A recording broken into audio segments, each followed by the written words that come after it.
자, 이번에는 7번째로 화질 모드에 대해서 설명해 드리도록 하겠습니다. 자, 지금부터는 디지털 카메라에만 있는 기능이 되겠습니다. 자, 화질 모드 하면 조금 용어가 좀 낯설죠. 네. 자, 그런데 이 디지털 카메라에서는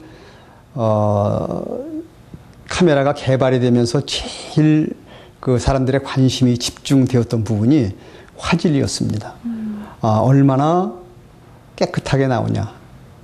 또 비교 대상이 필름이었습니다. 필름보다 과연 사진이 깨끗하고 선명할까? 즉, 그 이미지 자체가 필름과 같거나 필름보다 얼마나 상이하느냐, 뭐 이런 것이 이제 관심이었죠. 지금은 디지털 카메라의 개발이 거의 이제 이루어져서 이제 그런 걱정은 안 해도 되고요. 여기서 말하는 화질이라고 하는 것은 그 카메라가 가지고 있는 그 최고의 해상도라고 하는 사이즈, 즉 화면 사이즈가 있습니다. 그 사이즈를 무조건 크게 할 것이 아니고 필요에 따라서 적절하게 선택을 할 수 있는 기능, 이게 이제 화질 모드가 된다라고 하는 것이죠. 자, 쉽게 얘기해서 이 화질 모드는 절약형과 이제 고급형이 있다, 이렇게 생각해 두시면 됩니다.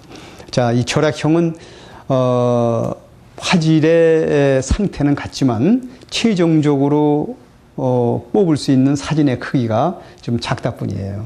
그러나 크게 뽑을 일이 없는 사람들은 이 절약형으로 해야 되겠죠. 자, 이렇게 이미지의 어떤 크기를 기준으로 해서 선택을 할 수 있는 기능이 바로 이 화질 모드라고 하는 것입니다. 그러면 저 같은 경우에는 어디다가 놔야 좋을까요? 예, 이제 좀 전에 말씀드린 것처럼 화질 모드를 무시하고 여러분들이 무조건 그 카메라가 가지고 있는 최고의 화질로 찍으면 뭐 사진도 뭐 더 좋겠지 하고 이렇게 그냥 놔두는 경우도 있는데 그렇지는 않고요. 화질 모드를 최고로 한다고 해서 더 사진이 좋아지는 건 아닙니다. 단지 그 최종 이미지를 확대할 수 있는 크기가 점점 커지다 뿐이죠. 그러니까 나는 요만한 사진이 필요한데 이만하게 찍어 놓을 필요가 없다라고 하는 것이죠. 왜냐하면 그렇게 찍어 놓으면 그냥 아무 일 없이 그냥 이렇게 찍어도 괜찮다라고 하면 괜찮은데 용량이 커지게 되면요 돈이 들어가요. 예, 메모리가 한정이 되어 있기 때문에 큰 이미지로 찍다 보면 계속해서 메모리를 확보하기 위해서 비용이 들어간다라고 하는 것이죠. 또 물론 처리 속도도 문제가 되고요. 그러니까 뭐 불필요하게 무조건 크게 할 필요가 없죠. 자기가 필요한 사이즈만큼 촬영을 하고 이제 필요에 따라서는 이제 뭐 가장 큰 모드로도 찍을 수가 있고 이렇게 해서 우리가 화질 모드를 선택을 하면 될 것입니다. 자, 그 질문 하나 할까요? 네. 만약에 우리가 소풍을 갔다고 칩시다. 소풍 가서 스냅 사진을 찍는데, 스냅 사진은 대부분 이제 작은 사이즈로 뽑아서 이렇게 나눠서 갖기도 하고요. 요즘은 그 사진을 뽑지 않고도 그냥 컴퓨터의 모니터로만 이렇게 감상하는 경우도 많이 있으니까요. 자, 그런 용도로 촬영을 한다고 하면 어느 모드에 놓을까요?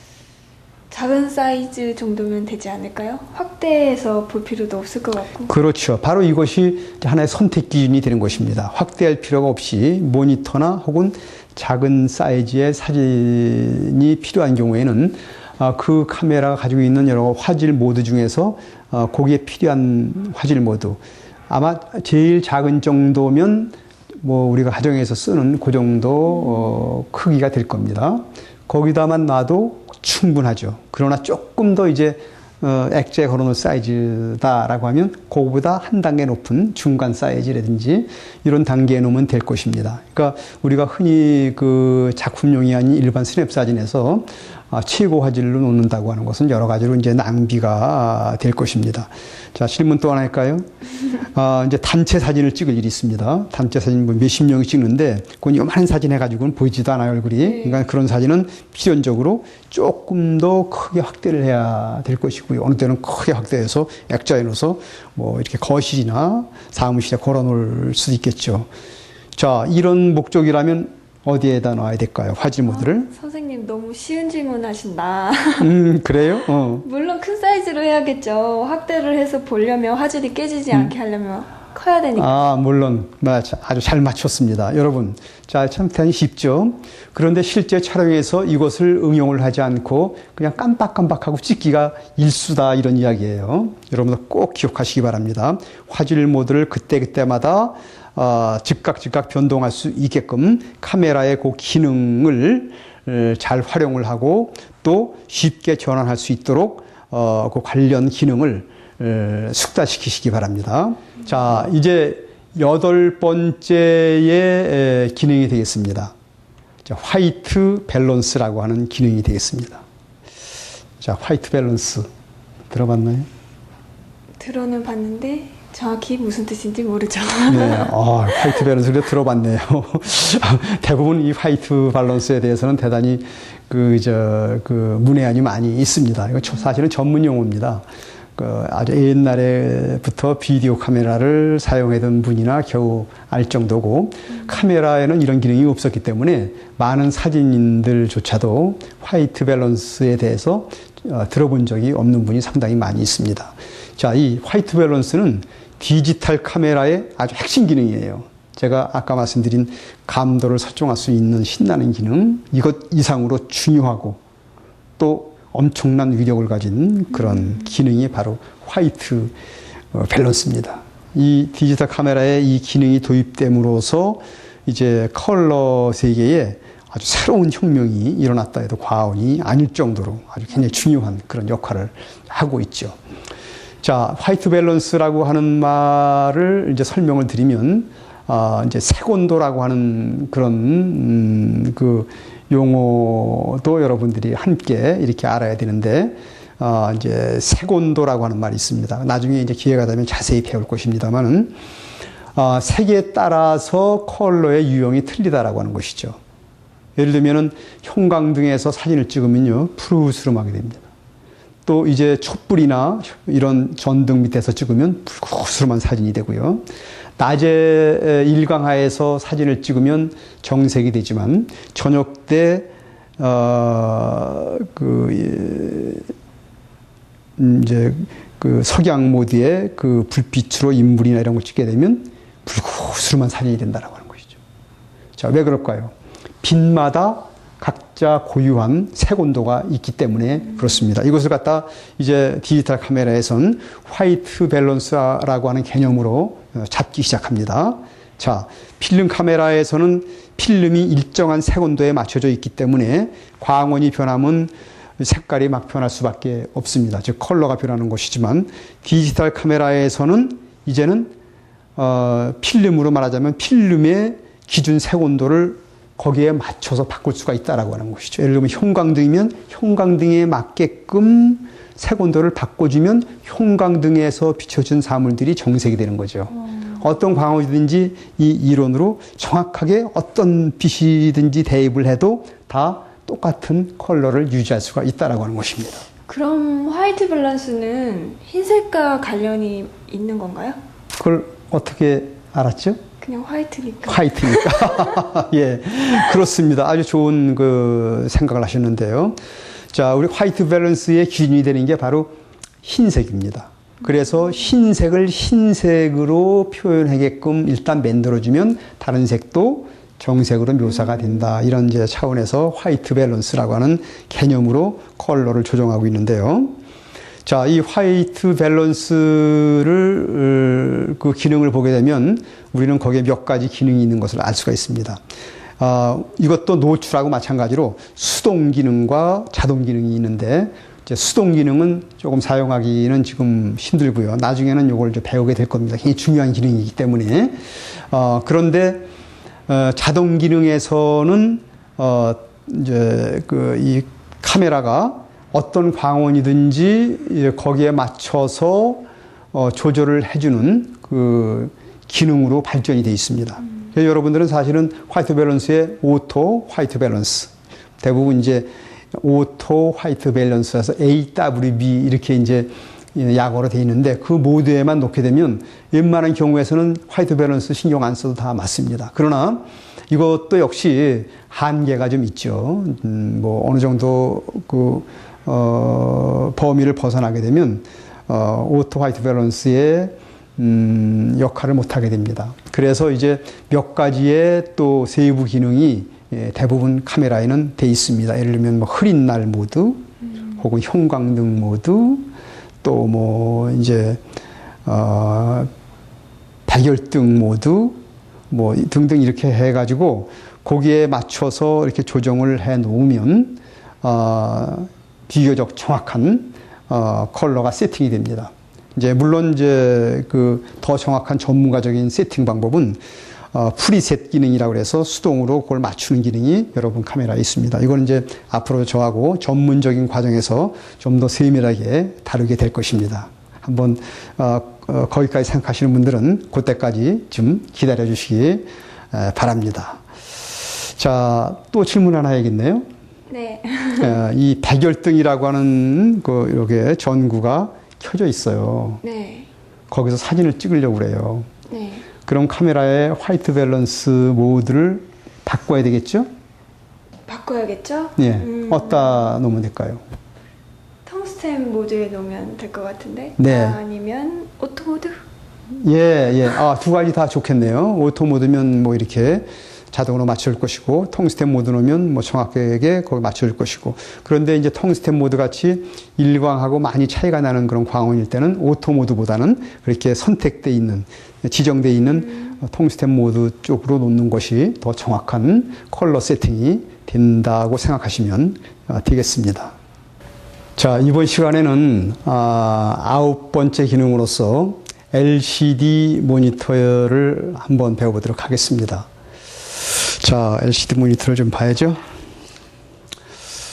그 LCD 모니터는 디지털 카메라가 나오기 나서부터 이제 우리 사진인들에게 제공되는 아주 유용한 그런 기능이 되겠는데요.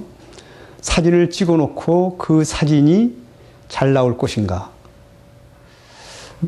혹은 실패하지는 않았는가라고 하는 불안감이 사진을 하는 사람들이라면 누구나 다 가지고 있어요. 특히 이제 사진을 아주 잘 찍는 전문 이제 프로일수록 사실은 그런 그 불안이 더 합니다. 왜냐하면 그 사진들은 대부분 중요하기 때문에 혹시라도 잘못되면 큰일이거든요. 자, 그런데 디지털의 LCD 모니터는 촬영 직후에 바로 이미지 확인을 할 수 있기 때문에 커다란 실수를 미연에 방지할 수가 있게 되었습니다. 그래서 이제 사진 특히 프로들한테는 하나의 복음이에요. 이 그 LCD 창은. 자, 이 LCD 모니터를 보면서 이제 노출이 맞았는지, 뭐 초점이 맞았는지 등등의 또 원하는 이미지로 대략 나왔는지를 몇 가지를 이렇게 검사하면서 확인할 수가 있다라고 하는 것이죠. 자, 우선 LCD 모니터로 기본적인 가장 중요한 검사는 노출 검사입니다. 어둡게 나왔다든지 혹은 밝게 나왔다든지 아주 치명적이거든요. 그러나 LCD 모니터는 어느 정도까지는 한눈에 이러한 노출을 검사할 수가 있다라고 하는 것이죠. 자, 한번 촬영해 보시면 알겠죠. 한번 촬영을 해서 모니터로 확인을 해 보시기 바랍니다. 자, 됐어요? 네. 예, 어떻습니까? 선명하게 잘 나왔어요. 네. 자, 이렇게 우리는 즉석에서 촬영한 사진을 보고 대략적으로 이미지 확인을 할 수가 있습니다. 그러나 물론 이제 그 확인은 조금 더 배우셔야 정확한 노출이 됐는지 안 됐는지 이제 확인할 수가 있어요. 그 나중에 또 이렇게 우리가 배울 시간이 있습니다. 자, 두 번째로는 초점 검사입니다. 조그만 모니터로 본 이미지가 야, 이거 잘 나왔다라고 금방 판단해 버리는 건 좀 위험하고요. 그 모니터의 확대 기능을 이용해서 확대 버튼으로 누르면 이미지가 확대가 돼서 그 이미지의 초점이 맞았는지 안 맞았는지를 확인할 수가 있다라고 하는 것이죠. 자, 한번 확인해 보시겠습니까? 네. 흔들렸어요. 흔들렸죠. 예. 만약에 이걸 잘 됐다라고 그냥 넘긴다면 나중에 중대한 그냥 그 실수를 저지르게 되는 것이죠. 이렇게 확인을 한 다음에 잘못됐구나. 다시 찍으면 되지 않겠어요? 해서 잘못된 부분을 시정을 해서 재촬영을 하면 되는 것이죠. 이렇게 LCD 모니터는 우리가 활용을 잘만 한다면 정말 그 시간과 또 경비를 절약할 수 있는 좋은 그런 기능이 되겠고요. 여러분들이 이제 여러 가지 이미지를 쭉 찍다가 불필요한 이미지, 잘못 찍은 이미지들이 있지 않겠어요? 필름에서는 불가능했지만, 디지털에서는 이러한 이미지를 LCD 모니터를 보면서, 삭제를 할 수가 있다라고 하는 것이죠. 여러분 그 삭제를 잘 활용하시면, 보다 신속하게, 이미지 편집과 또 나중에 정리할 때도 편리합니다. 이미지 삭제 기능도 아울러서, 익혀두시기 바랍니다. 자, 이제 마지막 10번째입니다. 셀프 타이머 기능에 대해서 알아보도록 하겠습니다. 여러분 뭐 셀프 타이머 많이 들어봤죠? 네, 셀카도 많이 찍고 네. 그리고 여러 명이서 같이 찍을 때 멀리서 나도 시간 타이머 해서 사진도 찍잖아요. 예, 그렇습니다. 자, 이 셀프 타이머 기능은 이제 그 촬영자가 없이도 삼각대나 기타 어떤 그 카메라 놓을 장소만 있다면 함께 촬영할 수 있는 좋은 기능이 되겠고요. 또 이걸 또 다른 방면으로 활용하면 좀 더 멋진 그러한 촬영에 응용할 수도 있는데요. 자, 일단 기본적인 기능, 스스로를 찍는 이제 이런 그 기능을 한번 해보도록 할까요? 우리 그 조교하고 나하고 사진 한번 찍어보고 싶은데요. 한번 셀프 타이머를 이용해서 네. 둘이 한번 찍어봅시다. 네. 자, 전자식 카메라에서는 이제 LED가 깜빡이면서 표시가 되기 때문에 촬영자는 그것이 현재 작동이 되고 있는지 또 찍을 때쯤 되면 그 LED의 깜빡이는 속도가 빨라지거나 혹은 딱 정지되고 있는데 그때는 눈을 감으면 안 되겠죠. 그때 촬영이 바로 되는 것이죠. 삼각대에 한번 걸어놓고 셀프 타이머를 작동을 한번 해보도록 하겠습니다. 잘 맞춰주시고 옆으로 찍을까요? 네, 하나, 둘. 자, 얼른 오세요. 잘 찍혔겠죠? 제대로 된 거죠? 네. 예. 자, 이렇게 해서 뭐 누가 찍어주는 사람이 없어도 이렇게 같이 사진을 한번 찍어봤습니다.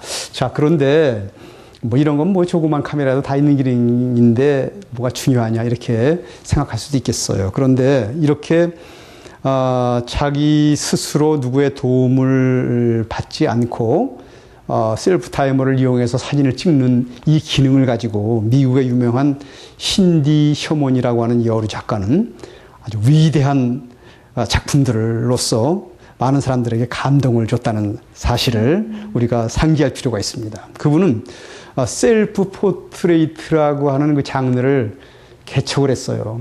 그건 바로 이 셀프 타이머 가지고 찍지 않았겠어요? 다른 모델을 쓰지 않고 이분은 자기가 스스로 모델이 돼서 자기를 피사체로 해서 사진을 찍어와서 많은 사진집까지 내고 그래서 많은 그 전 세계의 사진 애호가들이 셀프 포트레이트라고 하는 그 하나의 그 새로운 사진 장르에 매료돼서 그런 사진 쪽으로 또 자신도 작품을 추구해 나가고 하는 작가들이 많이 생길 정도로 이 셀프 타이머의 기능은 이렇게 확장될 수가 있다라고 하는 것입니다. 자, 또 한 가지 여러분에게 이 셀프 타이머를 이용한 또 특별한 어떤 촬영법을 소개해 드릴게요.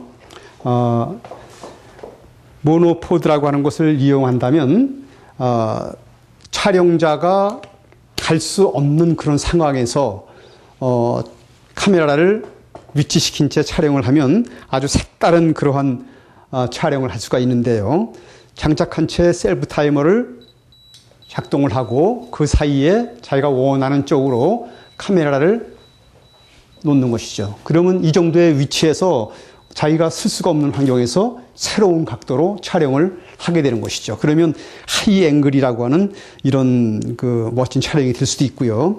혹은 이제 창문 밖으로 이렇게 이 삼각대에 부착된 카메라를 내보내서 촬영을 하게 되면 도저히 촬영자가 갈 수 없는 위치에서 찍을 수 없는 그런 촬영을 찍을 수가 있게 되는 것입니다. 자, 셀프 타이머의 그 확장성은 이제 얼마든지 여러분의 창의적인 그런 생각만 있다면 가능한 것입니다.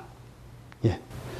네, 이 시간에는 여러분들이 SLR 카메라의 핵심 기능 10가지를 배웠습니다. 여러분들이 쉽게 이해할 수 있는 기능도 있고요. 또 좀 난해한 그런 부분도 있을 거예요. 그런데 이번 과에는 말 그대로 훑어보기입니다. 그래서 내 카메라에 어떤 기능이 있는가라고 하는 걸 대략적으로 알아두는 그런 과정이니까 좀 이해가 안 간다고 너무 머리 아프게 생각하지 마시고 그대로 넘어가셨다가 나중에 이제 자세하게 배울 때 알아두시면 될 것 같습니다. 그래도 여러분들이 10가지 정도 가지고 배웠는데 이거만큼은 사실은 꼭 알아두십시오라고 하는 그런 개념으로 여러분들에 말씀드린 거지 그렇다고 그냥 슬쩍 넘어가세요 라고 하는 건 아닙니다. 이것 외에도 많은 기능이 있어요. 그런데 적어도 요 10가지를 제가 가장 중요한 것을 추려서 이렇게 말씀드린 거거든요. 그러니까 요 10가지는 여러분들이 어느 정도는 손이 돌아가서 숙달될 수 있게끔 이렇게 훈련을 해야 된다라고 하는 것입니다. 자, 제가 한번 조교에게 질문을 한번 해보겠습니다. 여러분 잘 맞추시면 여러분 앉은 자리에서 박수 좀 쳐주세요. 자, 첫 번째 질문입니다. 자, 사진의 컬러가 제대로 나오게 하려면 어떤 기능을 움직여야죠? 화이트 밸런스? 예, 맞았습니다. 화이트 밸런스. 그렇죠. 자, 두 번째 질문을 한번 해볼게요. 스냅 촬영을 이렇게 하는데 우리가 쉽게 그 촬영을 하기 위해서 노출 모드를 어느 모드에 놓으면 될까요? P 모드요. 예, 그렇습니다. 예, 우리 조교가 참 대단합니다. 자, 세 번째 질문 한번 하겠습니다. 자, 조금 어려울지 모르겠어요. 어두운 곳에서 플래시 없이 촬영을 해야 되는데, 가능할까요? 감도를 높여야 되나요? 네, 맞았습니다. 그렇죠. 감도를 높여서 어두운 데서 촬영을 할 수 있게 되겠죠. 자, 어때요? 여러분도 다 맞추셨나요? 이번 문제는 너무 어려웠어요. 근데 질문에 잘 대답하고 나니까 자신감도 생기고 여러분들도 선생님 질문 잘 맞추셨죠? 역시 선생님 강의는 쉽고 너무 재밌는 것 같아요. 그리고 다음에 신나는 강의 기약하면서 저희 다음 시간에 또 만나요. 안녕.